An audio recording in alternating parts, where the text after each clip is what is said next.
Okay, so I'm going to say the things you can't say because my career's been over for a long time. And so I don't actually care if anybody cancels me. We need to protect your career. So, Oh man, I've been canceled 3 or 4 times. It's survivable, and I'm probably in the middle of one right now, and I'm in denial. actually, aren't we always kind of being canceled? Uh, Isn't that the nature of it? There's always It's what I tell my somebody. wife all the time, when the check doesn't get there, like, man, I'm being canceled. Yeah, right. But it is sort of the nature of it that there's always thousands of people standing behind you waiting to replace you. Yeah. You know what I mean? That's kind of the nature of it. It's like, yeah, we're trying to cancel you any way we can because we want our shot at it, 100%. 100%. And that has a lot to do with the things going on now, too. It's just like we are extremely replaceable people. Tell me about that. Yeah. Because that's what we're mainly going to talk about. Look, I could go into your bio, but I mean, we'll put your I bio. don't care. I just thought if you were doing Put your that. bio in the comments below. People can go read it. Suffice it to say, I don't talk to people who are not extremely brilliant and accomplished. You fall into that category. I love your writing. It's why we became friends. I love, and I want to talk about this a little bit later, but I love all the historical fiction that you write. That's like you are channeling me from if I had a different life, just to be able to write about some of these characters that you're able to write about, and you do it so adeptly. But having said that, are you officially on strike? Well, it's kind of a loaded question because I'm a writer and I'm a producer, and I have an active project that I'm producing right now. So as far as the studio world is concerned, who normally will employ me a couple times a year to do a writing job, yes, I guess I'm on strike. Right. As far as producing movies, especially out here in the independent world, no, I'm working. Yeah. It seems like that's the answer I'm getting from a lot of people. Yeah, it is. It is. It's the reality. It's just the reality. There's really two movie businesses, Reggie. I mean, and it's been like that for low 25, 30 years. It really has been that there is the studio system and there's the independent world. Yeah. Now that we're able to distribute movies and market movies. Now you have to use studio talent, of course. So of course I can't actually shoot this movie until the actor's strike is done. But the script was written long before the strike began. So we sort of have to coexist with each other, and we do. Yeah. I remember years ago, there was a musician's kind of a lockout. They weren't going to work for certain labels that weren't going to be signatory with AFM, et cetera, et cetera. Right. And I was right in the middle of making a record. Like I had to, and I was up against the deadline. So I'm under contract, to bring this thing, and nobody would work for me. But I had a couple of friends that were like, dude, hang on, I'll come over, and we got it done. Yeah. Now, with what has happened to music, that whole thing seems ridiculous. Mm-hmm. No musician would do that now, because it's just been devalued to the point where if you do that, you're just done. Like you can't, nobody can afford to strike as a musician, really, we're talking about just simply these are the laws of economics. I mean, at some point, it does take over. I mean, really, what's happening in Hollywood at the present moment is completely analogous to what happened in Nashville and New York and LA in the music business. About 2004 or so, whenever the iTunes download showed up, that disruption blew apart the model. Like I need to tell you, a very successful songwriter and an artist, it just changed the game. And that's where we are right now. Yep. Is that the streamers are basically the iTunes download for the movie business. It has changed everything. We're not going back, so it's really a matter of people, just both sides need to just sort of sit down and go, we got to work something out. Maybe it's pay per click. I have no idea. It's not my thing. But the impasse that's going on right now is both sides really just need to understand it. We're not going back. Yeah. Well, dude, it's so funny that you have said it the way you said it, because I have said this very thing. This happened in music about 15 years ago. Mm-hmm. And instead of going on a strike, we went broke.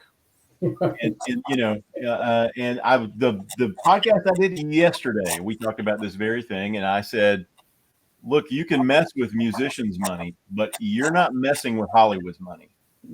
They will figure it out. No.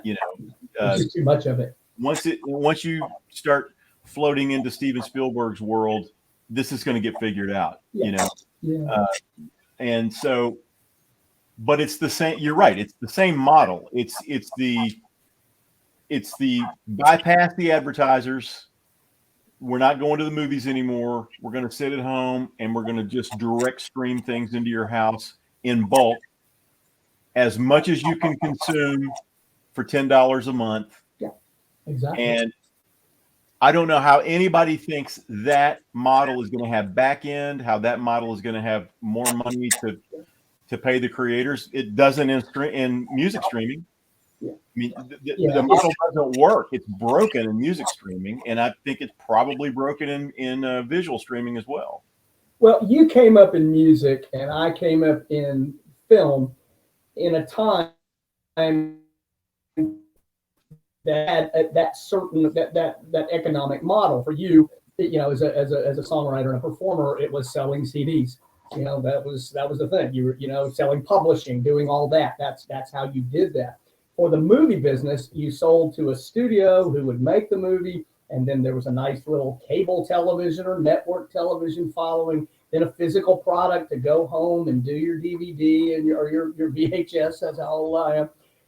And that's just all gone now. I mean, You're exactly right. And anybody that thinks it's going back is like, come on, man. I'm of such an age now that going to the movie theater is a complete hassle to me when I can just go like this and go, oh, that looks neat, and just pay my $15 a month or whatever I pay Netflix or Amazon or something like that. It's like, that's really where we are. And I think this thing is looking more contentious than it actually is. There's a lot that's how strikes work. There's a lot of posturing and, you do this. It just kind of goes back and forth. I want both sides to win. I'm not pulling for a side here. I want everybody to go back to work. And I think the thing has got to be here. We've got to sit down like human beings, and one side needs to say, okay, you got to give me more, but I'll take less. And the other side's got to go, we want to give you more, but if we're going to sit here and do every single click, we don't have the machinery to do that, number one. And number two, it's probably going to bankrupt us, and then nobody's working. So like always, there's a middle ground. There's always a middle ground. Yeah, I had an exchange with a kid on TikTok who was talking about how much money he made on streams, on 20 million streams. And it was like $100,000. That's a respectable amount of money. That's a definitely respectable number of streams. Yeah. But what I told him is, if you had a song on 20 million records, that would be $900,000. Mm-hmm. Sounds about right. Just if you have the song, that doesn't even mean, that's not even the publishing. If you had the publishing, it'd be like 1.8 million, something like that. Yeah, wow. So the point is, how do we get from 100,000 to 1 million? What's in the middle of that?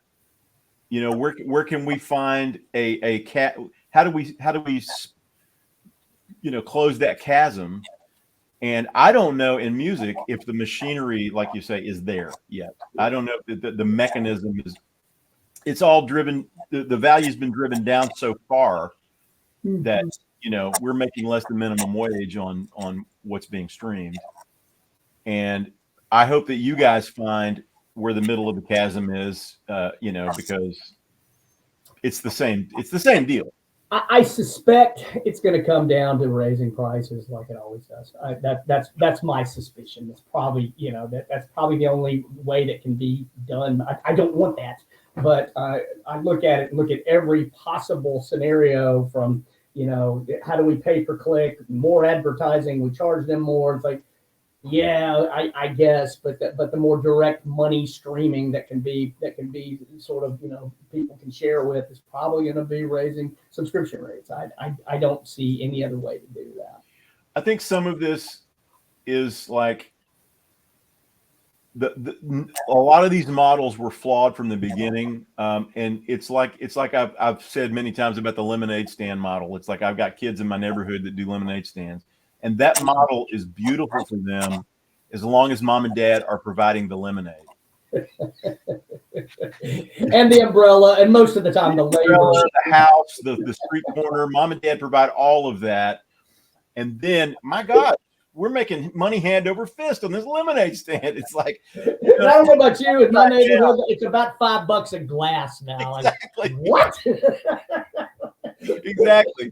If you really were factoring all your hard costs in, this would not be $1 a glass. But the great thing is they all take Venmo, man. So well, it's true. Yeah. So it's all in the air anyway. 5 years old, I'm sitting there doing this. Okay, man. Yeah. All right. Where's the art of it now? Do you like where movies are now?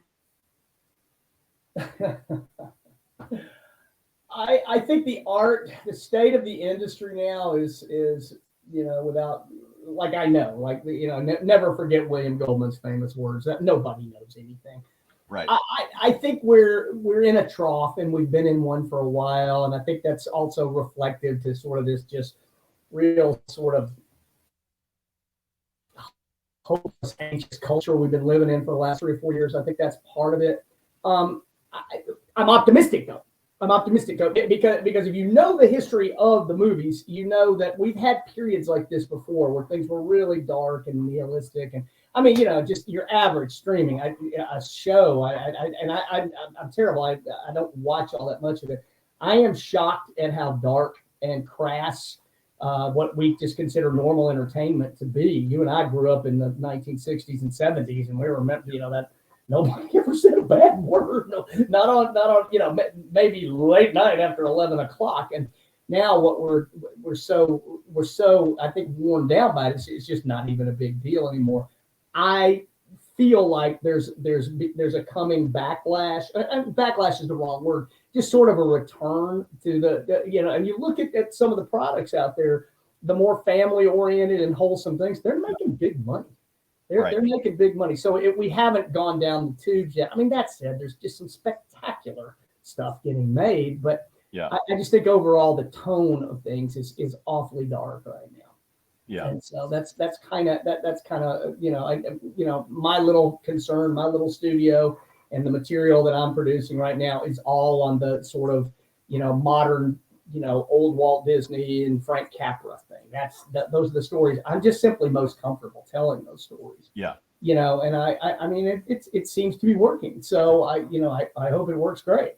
But I as far as the state of things are, I think it's just, we're just really chaotic right now. There's a lot of product out there. And that also plays into the labor struggles we're talking about right now. When you got that much product, unfortunately, you don't have as much leverage as you probably had when there's only like 4 networks and a couple of cable channels. It's a different world for sure. There's so much about the supply and demand thing, and I feel this all the time. 120,000 songs a day are being uploaded to Spotify. Gosh. 120,000 a day, and the gear has been democratized. You know what I mean? It's like there's no buy-in anymore. For $1,500 and a laptop, you could be making a Grammy award-winning record. Yeah. Tonight, Right. And you're standing on the shoulders of all these geniuses who've created all these sounds through the years. Well, you have access to them. You can just go get them, and then you can manipulate them. And it's like the art is a different art. And everybody's got talent. There's like all this big talent out there. It's not like, the knee jerk is to say, it all sucks. It's like, no, but it doesn't all suck. No. A lot of it's really quality stuff getting made out there. It's just, there's like, you watch any televised singing show and they're all great. Mm-hmm. They're all great singers, man. Yeah. So so now where are we? You know, it's like the great quote in the Incredibles: "Once everybody's spectacular, no one will be." You know, Right. so it's like now I don't even look for, like, good isn't even the thing now. It's just distinctive. Like, what are you doing that's different than everything else? Like, what's and I feel like it's probably the same way, you know, in your business. Well, I mean, you also that's a great word you used. It's been democratized. You know, I'm old enough to remember two things. Number one, when I went to film school at Southern Cal, it was like there were like 6 notable film schools in the country. I mean, there were probably more, but there was like, you know, these are USC, UCLA, NYU, Chicago, and that was basically they were sort of the de facto film schools. Now, Yeah. I mean, little Columbia State down the street here, a junior college here in Franklin, Tennessee, and man, they make incredible stuff. And you have thousands of film schools in the country now, and they're coming out of there. They're looking for work. They're talented people, and now with the internet and the streaming ability, I don't know how many YouTube videos are uploaded every second, but it's a lot. Yeah. It's a lot. So you have just this tidal wave of content that's come upon us. The other thing I would say, like, you know, when you and I are old enough dinosaurs too, we dreamed of this. Right. Because the gatekeepers were like, you know, for me, the gatekeepers were all the major studios and the networks, and good luck, man. It took me forever to sell something.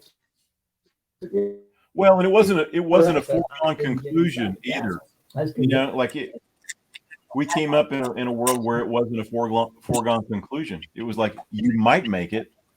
And I think now the general ethos is making it isn't the thing. How much money am I going to make? Like, I'm already making content. I've been making videos since I was 13.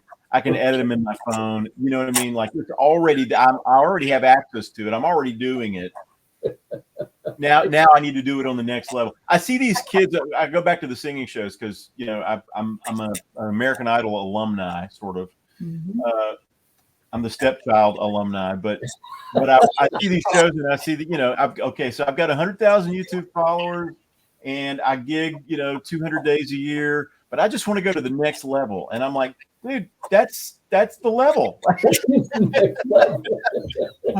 When I was a kid, that was the level. Like, if you got that, you've got the level. I don't know where the next level is. Yeah. Then why don't I have my own jet? Right. I don't understand. Right. And I mean, I get it. Like, I realize that Ed Sheeran's of the world and the Taylor Swifts of the world, that's the level you want to be at. But that has, and you know this too, that has less to do with your talent, less to do with, you know, what level you're at, and more to do with like timing and convergence. Those are like bigger social convergences that are happening. You know, that's a spectacularly large machine behind all. Yes, exactly. It's just what it is. It's industry. It's not salty toward it or anything like that. It's a different thing. Yeah, if you're going to find ubiquity, you're going to have a huge machine behind you, and you may not want it. You may think you want it, but you may not want it. You know, it's like Bill Murray's got a possibility of that, actually. Yeah, Bill Murray's got a great quote. If you want fame and fortune, try fortune, and see if that don't do it for you. That's good. So you've written. So when I met you, we met because I wanted to hire you to write a treatment for our film. Mm-hmm. This film that will probably get made 20 years after I'm dead. Yeah, that's usually the way it works. You know, and so I read some writing samples that you sent me, and a couple of them were biopics, and I loved them both. I read them both in the same day. That's how much I loved them. I read The Last Ride, which is about Hank Williams. And I read the Reagan biopic. I read them both in the same day. And at that point, Reagan was 210 pages. So So not only did I read The Last Ride, which was like, I think 88 pages or something like that, but I also read Reagan. So I read over 300 pages of you in one day. Yeah. I'm sorry. I don't know. No, man. I'm telling you, great writing. And some of it was just a revelation in its, I'm going to use a word that you're not going to like, but I mean it in the best possible sense, but some of it was a revelation in its simplicity. And that is, hey, we don't have to be precious about everything in this story. Sometimes a dude just drinks himself to death in the back of a Cadillac. And you know what I mean? And it's like, let's just say that. Right. And it doesn't have to be, it doesn't have to be 4 scenes that are like David Lynch looking. It's just like, no, man, we're going to say that right there. And I love that. And I that's a kind of a cool stamp that you have on things. It's like, you make me laugh, you make me cry, you take me to a place. And then sometimes it's like, man, just say the thing right here. Just say the thing. Is this something you found about yourself? Tell me about, I mean, like, what's the Howie Klausner style and how'd you find it? Well, I think more than anything else, it just comes down to just, loving people, and their individual stories. And, it doesn't matter whether it's the president of the United States, Ronald Reagan, or arguably the greatest country music, or if not any songwriter of all time, Hank Williams. Right. They were just people. Right. And I think what I always connected with as a kid, that when I was a kid, the big blockbusters were just beginning, things like Lost Ark and things like that. I mean, I love that stuff too, but I really liked character movies, just people about just their life, especially the historical people, because there's what you read in the books, and then there's like, okay, but when there's no historian standing around or a TV camera around, what are they really like? So I thank you. Those are really kind words. I mean, I just try to put myself in the positions of those people. Just the normal everyday life. I don't know what it is to be the greatest songwriter in the world. I don't know what it is to be the president of the United States, but I know what it is to be a husband and a father and an occasional failure. I know what that feels like. And right. And so I think that's probably what you connected with, was just humanity. And if you really like people and you study people, and if you write long enough, you figure out that most writing is psychology work. Right. then I think it flows a little bit more natural. Yeah, doesn't it all come down to motivation at some point? It's like, what does this person really want? I mean, we know what we think they want, but what do they really want? I mean, that's the foundation of all character. We go to movies because we're interested in characters. Right. Even with the new generation, even superheroes and stuff like that, I don't hate it. I just don't really connect with it. But still, deep down, what does Iron Man want? I mean, right. Eventually, that's. Otherwise, everything they do in the movie doesn't really make sense. When you go to a movie and it's just like, man, I'm just not connecting with this at all, then you've lost touch with whatever they want, right. and there's no connection to you. That's the thing. That's when we're leaning in, as they say. Interesting. And isn't that the MacGuffin? Is that what they call it? The MacGuffin, the thing. What's the thing the character wants? Isn't that what they call that? Yeah. Well, there's many definitions to it, but it's all a good MacGuffin is a surprise. It's like, okay. Oh, that's what he really wanted. I thought he wanted the money. He really wants her. That's right. And you peel back the story like every now makes all this work. Yeah. You've been cutting out on me. I'm sorry. But yeah, that's right. And that's a good like sleight of hand. As a writer, I'm sure you enjoy doing that kind of thing. Yeah. Yeah. There was an old thing Hitchcock used to say: make the audience feel smart, but not too smart. In other words, you got to be able to surprise them. And that's another reason a person might not like a film, especially and it happens all the time. Much like I'm sure with you listening to a song, you know in about 21 seconds where this song is going and how it's going to be constructed. screenwriters especially can see it on about page 5. Like, okay, when you do that, then you've sort of checked out. You've checked out the story. Right. So what's been your favorite? So I've read of yours something you wrote about the Apostle Peter, right? Yeah. I've read something you wrote about George Washington. Yeah. Hank Williams, Ronald Reagan. Yeah. And now me. Right. I wrote a great script about Regie Ham. You did. You absolutely did. Who's been your favorite character to write so far? I would say probably Peter. Okay. Just because I can just relate to that character so much. Just the failure, the turning his life around, then screwing it up again, and just that whole thing. The greatest failure of all, probably you could argue, ended up being just the absolute rock that Christ started his church on. So I don't connect with that, but I connect with the failure part and the heart of just somebody who just I want to do the right thing and everything. And it's funny you say that because I'm without plugging it because it doesn't exist yet. But the guy who directed the Sound of Freedom movie, Alejandro Monteverde, is going to be directing that screenplay, and we're going to start shooting early in 2024. And I'm just so happy about that. You heard it here first, folks. That's amazing. Yeah, it's like I'm sort of like giving a little insight. Man, I cannot wait to see that because I loved that script. Thank you. I love him. He's the right guy to do it. He really is. Well, I loved this thing. I loved about the script was, I mean, and you're like the king of the first 3 pages, but that first. The first like series of events, it's so humanizing. Like finally I see these people as real dudes. I've never seen biblical stories put together that way. I know that Chosen is supposed to be like the cool new version, but it always has like this, it always sort of smacks of kind of Shakespearean, this is all a pre put together kind of play.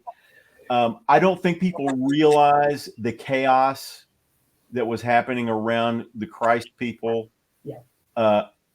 Or they don't ever, I don't know that they really get a sense of it. It's like all the foregone conclusions are so read into. But the way you put those first series of events together, I'm like, okay, I don't know that I know what's going to happen next, even though I kind of know what's going to happen next. I like that. I like putting the light on different angles of this, and so you get a sense of, man, it was pretty chaotic around that time. Like what we call chaos and what was chaos, in 30 AD, they're not even close. Right. They're not even close. Yeah, and I love the just how gruff you made you made him like a real dude, like checking out chicks and all, I mean, real guy. I mean, so that's cool. Yeah, I'm glad that's being made, man. That's me too. I'm really excited about that. So I'm really excited about it. So when do we get ours made, Howie?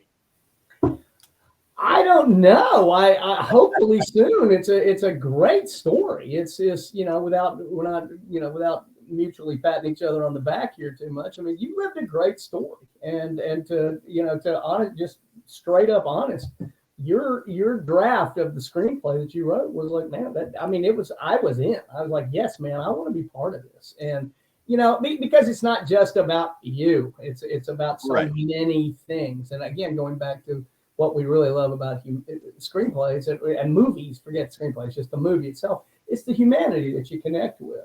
I mean, I knew you'd won the American Idol thing. I knew about your awards, and I knew the whole thing. And I was kind of like, I get music stories all the time because I live in Nashville, Tennessee. But, without getting too deep into the plot of your story, I was like, man, that was the same thing. I can't put this down. Yeah. So, well, I will say this. You say it's about, I've said it's kind of about me. I think it's really about my daughter. It's about my wife and I. A lot of it's about my son. Yeah. I view myself in our story as sort of just like this kind of vehicle, you know what I mean, to help you get there. Like you know what I mean? The big hooks of American Idol and songs and all of that stuff, that's just kind of a vehicle to tell you what the real story is, you know. Right. That's it. It's the world that it's set in, which is always very titillating and exciting, music and Music Row and hit songs and all that. That's really great. But at the end, this is a family story. This is a love story. Listen, so it's like I'm pitching the movie in the studio executive's office. But that's it. That's the humanity of it, and that's why it's important. And I'm sure your listeners know that story pretty well. You tell it so compellingly when you perform, and it's not just this is my story. It's like no, this is the human stuff. And that's the only reason I got into this to begin with. I like to tell stories about human beings. All right. Speaking of that, man, let's talk about Reagan a little bit. Okay. You wrote a great script, and I've been with you on this odyssey. It's what, 15 years now, 12 years? Just about. I was hired to write it in 2010. And yeah, so we're 13 years. I've been through so many drafts and revisions. I've lost count. So you wrote it based on a book, right? No, not really. The book was a source that was used. I think the producers had originally secured the rights to that book, but there was no. I think it was more just to have the rights to the book. I mean, really, it's the story of the man's life. Right. That's the way I approached it, and I just kind of took a unique way to look at it instead of just the same basic walkthrough story. Yeah. Well, it's great. I've seen the rough cut. I don't know, 3 times now. Man, there's some really powerful moments, and I love the John Voight character as the device through which we see, Reagan.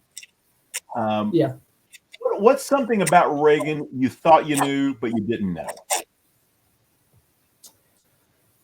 I would say, if anything, as he settled into history, the 2 things that I really were surprising me. I almost call myself a Reagan scholar, having written this movie. I mean, I've been with it for 14, 15 years, and it wasn't just dash a script off. I mean, I really had to jump into this guy's world. I think the things that we may not know that are sort of let go was just how many times in the course of his 90 years, but really his 70 or so years to get him from childhood to presidency, how many times he thought he had just failed outright, and just he could not find his sense, his entire, and that's what the movie's about. He's trying to find a sense of purpose. I mean, he succeeded wildly at several things, but it was just it was never it wasn't a personal thing. I mean, it really, without going too deep into it, I mean, he really, really believed that his life had a divine purpose. He actually called it the divine plan. And it really wasn't so much about him per se with his big ego. It's just, I just know I'm meant to do something else. And it really wasn't until he was shot the very night that he was assassinated, it was the attempted assassination, that it became very clear to him. And I think that's a scene in the movie where he just knew, and really, for as far as he was concerned, was to end communism bring down the Berlin Wall. That was really, as he saw it, that was the purpose of my life, and he finally realized it at 71 years old. So that was compelling to me. That was compelling to me. And I think, gosh, the other thing I think about him that I think really surprised me was just, we remember him, like Republicans love to just, he is the champion of right-wing values. And, he was very much conservative and he liked the Republican Party, but he governed in the middle. Yeah. He was, and this was his secret, and that's why we remember him so well. I mean, sure, some people will not because he was a member of the other party. That's just normal. That's just, you're always going to get that. But when you look at the human being, you see that his best skill in life was he just got along with everybody. Right. And therefore, even his arch enemies politically, he would always find a common ground. And that's sort of what I would sort of, shout out to my friends on the West Coast on both sides of this. Hey, can't we all just get along? Just get along. And and I think more that as history is settled into Ray, as we look at Reagan now, sure, he failed a bunch of times as president, but really deep down, why we remember him like we do is that, he just, you liked him and he liked you. Yeah. Yeah. He seemed to genuinely enjoy people, and wading into a little bit of controversy here, but you and I had a conversation about the AIDS thing, and you brought to light some things I had never realized about his. A lot of people blame him basically for the AIDS epidemic, and that gets laid at his feet a lot. But you said some things to me that were interesting that I did not know.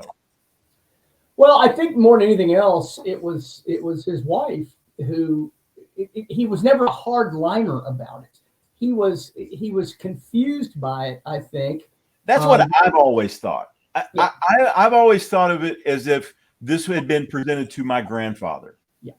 I don't think my grandfather would have had the first clue what you were talking about. What? Exactly.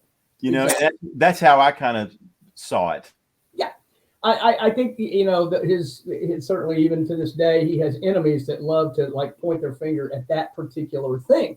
And I think, if he were to sit with us right now, looking back, he would say, I was maybe not as right as I thought I was at the beginning. By the time that the controversy at least sort of settled itself down, if you look at the record toward the end of his administration, he was funding the things that at first he said, we will never do this. And no, it wasn't because he was just friends with Rock Hudson and all that stuff. It was honestly, he just didn't get it. And nobody did. That's the thing. We look at it, from the perspective of 40 something years ago, like, come on, he just didn't get it. He was just, nobody got it. Right. I mean, it was as wild as the beginnings of COVID. It's like, where's this coming from? How's this happening? And it was a really contentious and scary thing. Yeah. And honestly, the one who doesn't get enough credit on that is Nancy.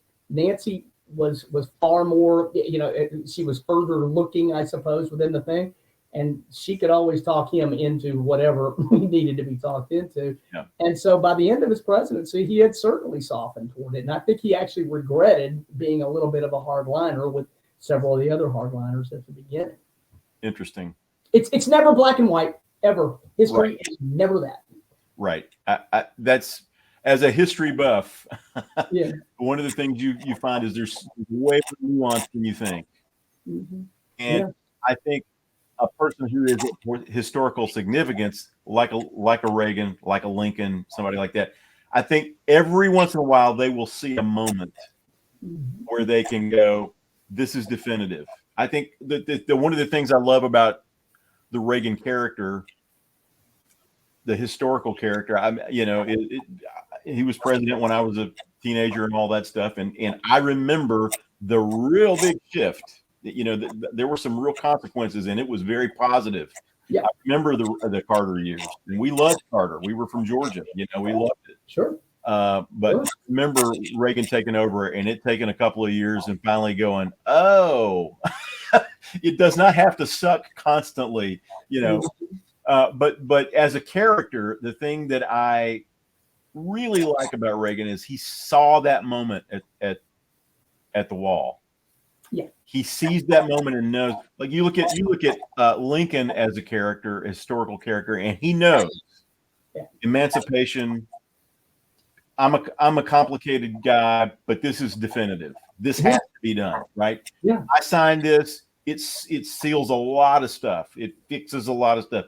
And I think Reagan saw that at the wall when he's like standing there. And didn't they try to get that taken out of the speech 2 or 3 times? And Absolutely. A little bit too much spoiler alert here. I got to be careful. But Mr. Gorbachev tear down the 2 big, most contentious phrases he ever spoke were Mr. Gorbachev, tear down this wall. Most of his State Department was fighting him. Don't do it. Don't do it. You can't say that, Mr. President. And he said, oh, yes, watch me. And he did. And I think that was, and Gorbachev himself said that was the trigger right there. I mean, the Soviet Union was crumbling anyway. Right. And Gorbachev was just basically trying to steer the Titanic down gently. He knew it. And he said in his own memoirs, he said, when he said that, he goes, that was it. It was over. It was the end of it. You it watching it. And I think the same thing with Lincoln. This is a, me, I'm a big Pollyanna guy, but we have grown so cynical as a people. We're just very cynical. And so we automatically think, well, Reagan used that to his advantage. And I think, well, yeah, we all do. But honestly, I believe when we talk about these people like that, like Abraham Lincoln and things like that, they really were able to see beyond themselves. Like, this is the thing, I've got to do this. And I think we all have that. They're not special in that regard, but I think we've just grown so cynical about, fame and fortune, as you very humorously gave Bill Murray's quote there, that we forget that, we're deliciously complex creatures, all of us. We're ego driven, but we also, in our better angel, the better inside of us, like, I want to do something great for everybody, not because I'm going to be more famous. And that was part of it too for me. I was a little cynical when I walked into the Reagan project, to be honest with you. A little bit. And the more I dug, it's like, wow, he really was a good human being. Oliver Stone said the same thing when he made Nixon. Did you know that? No, I did not know that. He set out to really, really nail him to the wall. Right. And, in the development of it and in the writing of it and the research of it, if you watch Anthony Hopkins as Nixon, he is a deliciously complex. And I think Oliver Stone handled him beautifully. And you would not, that was the surprise of the movie. Everyone thought it was just going to be hit piece. But it really wasn't. It really wasn't. Yeah, I love, there's that great line when Nixon's standing there looking at John F. Kennedy, talking to him, looking at the picture of John F. Kennedy. When they look at you, they see what they want to be. When they look at me, they see what they are. Why can't I write lines like that? I quit. Yeah, and I think that's true, But I'll tell you this, speaking of Nixon, I mean, after the last several years, I think we all owe Mr. Nixon an apology. You know what I mean? Maybe so. What he did doesn't seem so bad anymore, It really doesn't seem that bad, does it? What we watched the last 5 administrations. He just had some guys break in and look at some files. No big deal, man. That doesn't even make the first cut these days. No. Jeez. Well, Reagan's been an epic adventure. Any spoilers on when this thing's going to finally come out? Well, it's been a long, difficult road. We've had every single problem that you can invent in the movie business befall this thing, and kudos to the guys, in the executive office that just won't quit. Right. And so it's coming along. It's struggled a little bit, and it's rough cutting and all that kind of thing. But I think it's found its voice. I think Dennis it's actually it's scary how close he is to just, you think you're standing there with Ronald Reagan. I'm telling you, man, I lost touch with reality a few times watching him. It was great. He just really crushes that thing. That said, I think we're out of the swamp and we feel pretty good about where it's going. And right now the circled date, it's in pencil, but it's about to be in pen. Depending on the distribution company, the President's Day of 2024, which corresponds to pretty near to his birthday as well. Yeah. And so it just kind of seems like a natural time to do it. I'll tell you who I forgot I was watching is Penelope Ann Miller. Yeah. She was Nancy Reagan, man. Every screenwriter hates to admit when somebody on the outside, excuse me, especially an actor, makes their script better, but she made it better. I mean, she really did. How so? She just came in with a deep, deep connection and understanding to this woman, and not some oversympathetic thing. And I mean, she did her homework, and the really good actors always do. They it's not just, okay, what's the line? Okay, let me, I mean, she really, really dug into that role, and she just brought it, and she wasn't imitating. Everything came back to her. Surrendering her own life to basically serve him, which Nancy was a very capable, very, very bright woman, but she was so in love with him and so taken with his vision that, she went through a lot with that, because he was a hated guy. Yeah. We all now look back at, yeah, Reagan was so, just like those of us who can remember, the political tone wasn't that much better. It just wasn't as ubiquitous with social media and everything we have now. But she stayed with him. She stayed with him, and not only she stayed with him, she seriously helped him. She seriously did. Well, Penelope was my, I would say, young man crush, and it's great to see her on the screen. It was great to see her do her thing at like the very highest level. I just think, Dennis obviously was there, and he was kind of blowing my mind, but she was blowing my mind too. Yeah, she was amazing. She was. By the end of it, I feel like I'm watching Ronald and Nancy Reagan. Like you know what I mean? Like I've completely, abandoned all the suspension of disbelief problems that I'm in. It's that strong. Yeah, that's awesome. Well, I've written a song for the end of it. I still don't think Mark wants to use it, but I'm going to keep pounding him with it. I love that song. I love that song. I do too. I think if it ever gets laid in the way I've seen it laid in, I think it'll all make sense. But I'm gonna take a couple more shots at it. I think you keep politicking on that, and I think you just release it eventually. Either way, it's a great song, man. Well, there's no doubt. Music. I'm definitely gonna release it. But this has been an odyssey for me to watch this unfold from script to getting funding to watch. Just because you and I are friends, you've allowed me kind of a second row seat, I guess. To the process, just hearing things through the grapevine. Right. And it's been. Let me ask you this about Reagan. You may or may not know this, but it's basically independently funded. Is that because there were no studios that wanted to do this about Reagan? Was it philosophical? Can you speak to any of that, or do you not know about that? Yeah, absolutely good. Yeah, I mean that was part of it. It wasn't all, but it was part.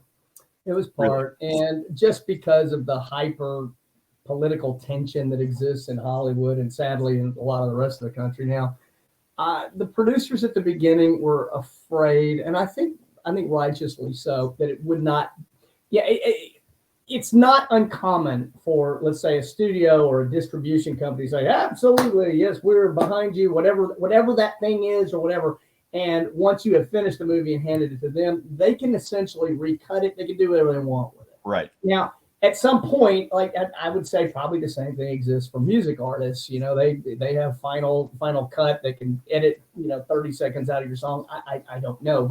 But I think part of that was just simply an outright refusal by the producers to even put themselves in that position. Yeah. And so, and that can be a difficult place to be personally. So the next thing you know, you're really not able to get a lot of traction to get it financed in Hollywood. And they eventually realized that that's probably the way it is. It's not a war that anybody was starting. And I try to maintain neutrality everywhere. Like I say, I work in that system, but I get it. I get where they were coming from, but that's why it's been such an uphill boulder push, because it's an independent movie and it's not a cheap one. Right. Yeah, I never got a sense that it was a love letter to Reagan. It feels like it's multidimensional. It feels like it shows warts and all. Ironically, this is the thing that I found after seeing it a couple of times, maybe 3 times. It doesn't actually feel political to me. Thanks. It's a true biopic, right? And I think obviously you cannot extract all of the politics from somebody like Ronald Reagan. That's the reason. The reason we're watching him, right? He was the president. He ran for a certain ran on a certain party platform, and he did certain things. But it just felt like you're getting to the core of an individual who we are interested in. So, well, that's funny. When they hired me, the first thing I said with all my righteousness, whatever that is I said, I'm not going to write a Republican commercial. Neither would I write a Democratic commercial. I said, right. I'm writing a life story. That's what's interesting to me. Happily, they agreed with that. it's so, the last thing and so much of that, going back to the state of the industry and state of the art, is just like so much of our society, that movies are largely becoming propaganda vehicles from whoever's producing it. And that makes me very sad. Just treat them equally, just tell me the story. And so that's what I was interested in. I was interested in the story of, what got this guy to standing against the Soviet Union to bring down communism. And that was his life journey and vision. You look at his writings from when he was the president of Screen Actors Guild, he was against communism. He was against, in chaining up humans for any reason. And so that was his lifelong quest. That's what I wanted to write. I didn't want to write a story talking about great Republican values or writing a hit piece against anybody else's values, because that wasn't him either. It just wasn't him. He may have felt a certain way, but he was always respectful to other people. And the problem that he had with communism, I think a lot of people a lot of people see communism as a philosophy rather than something that's really being practiced in certain parts of the world. Oh, yeah. I'm reading a book right now that my son got me for Christmas called I Must Betray You. It takes place in Ceausescu's Romania, the late 80s, which is, kind of talking or speaking to what we're talking about. And when you read about how it really was for those people, they really were in a just a desperate state. They had no freedoms. They didn't have food. They didn't have heat. They didn't have, basic necessities. And I think I got a sense as I remember Reagan as a kid, is that the problem that he had with communism is the same problem I have with it. It doesn't unleash freedom for people. It doesn't put them in their best place. You know what I mean? It looks like when you're just reading it on paper, oh, this is fantastic. But when you actually implement it, the implementation of it, you have to necessarily become kind of evil. It's like there's really no other word for it. You have to create walls around it, or it will, they'll go over to the wall to Hungary, or they'll jump over the Berlin Wall every night. I know you know this because you did all the research, but there were people whose their entire job was cleaning the dead bodies off the Berlin Wall every morning. Taking them out of the river. Yep. Yeah, the people who were trying to get over that wall. I think we have the luxury of talking about these things these days, in these high-minded philosophies. When Reagan shows up, this is actually being implemented. You got people actually having to live under this stuff. Well, and then going back to the the speech things that you were talking about, the evil empire, calling them the evil empire. I mean, the fighting inside of his communications. You can't say that. You can't say that. You can't say that. Right. And, it was the same as the sun's up in the sky. Communism is evil. It's just evil, and he was not afraid to call it out. That's very interesting, and those are the kind of people that we make biopics about, I guess. All right, so Peter is next. Is that the next thing on the agenda for you? Yeah, I'm actually producing a local movie right now. We're putting it all together, and I've got the director and all that. Sean McNamara, the director of Reagan. It's a family story. It takes place in the world of golf, but It's a family story. Okay. So that's my next focus. Peter, I am one of the producers on it, but Alejandro's machine will make the movie. So I'm just going to really just enjoy the process. That's awesome. So I just try to stay busy in the meantime. That's what I do. So real quick, if you get a chance to talk to young Howie, 25-year-old Howie wants to do this, what do you tell him? What do you tell the young 25, 15-year-old, 17-year-old, 20-year-old who wants to do this? What's your piece of advice? Okay, let me delete all my jokes on that. My joke answers on that. They write themselves. I like your answer. I love when I asked you one time. I said, "What do you tell young songwriters?" And you said, "Work on your abs." That was one of your greater lines, right? I stand by it. Right. Yeah. When I do talk to people about this stuff, I always basically my line is this: every single day, you need to ask yourself a question, and only you can answer it to yourself. Why am I doing this?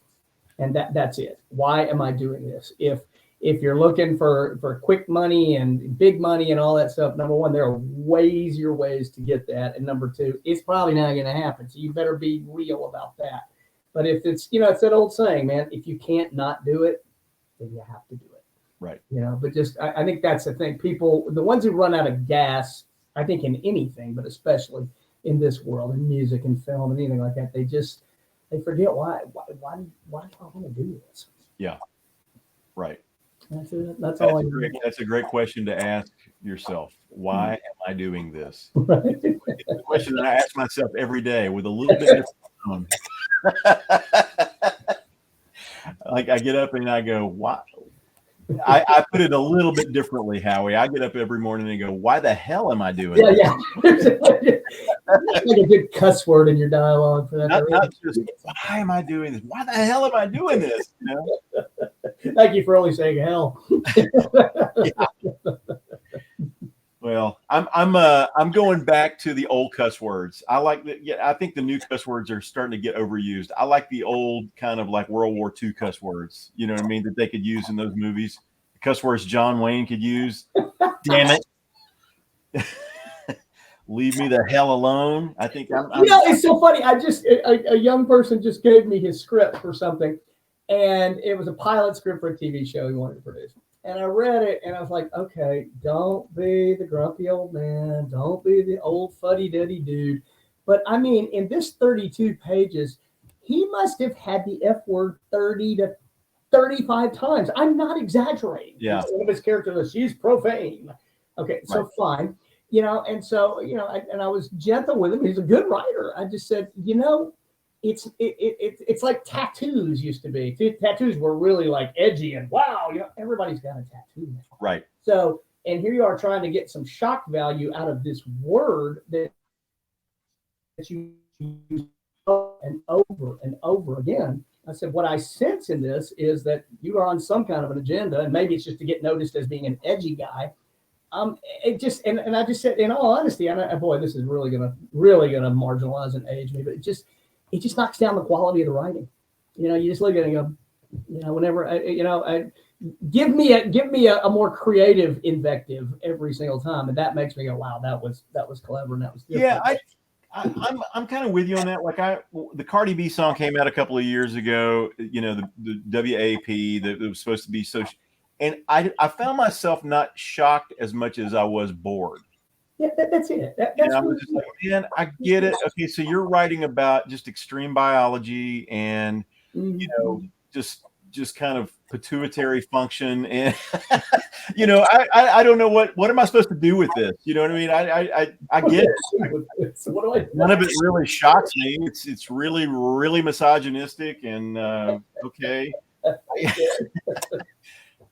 For a girl, that's kind of shocking, but but the rest of it, it's like, okay, now what do you got? Because I don't know. I feel the same way. I sometimes I see these shows and it's like the F word's used every other word, and it's like, okay, I get it, right? I get you're a badass and you got the tattoo. I agree with you. The correlation with tattoos is perfect because your 38-year-old middle class mom now has sleeves and a tattoo on her neck, and it's like. That used to mean my grandfather's tattoo that he got in the Navy in World War II. That was a tattoo. You know what I'm saying? That was a tattoo. Or your neighbor who's been to prison and didn't want to admit it. Yes, exactly. That's when tattoos meant something. Now you've got the sleeve and it's art, and this means life is beautiful on my arm. And it's like, come on, dude. All you're doing is poisoning your skin at this point. I find the edgy people are, guys who look like George Will now. That's more edge. Right. And use proper English and proper grammar. That's the real edge. That's actual edge. All right, Howie. Until next time, my friend, I will. As we get closer to the Reagan release, we're going to do this again. Love it. Love being with you. All right, dude. Have a good night. Thank you so much. All right. Bye-bye.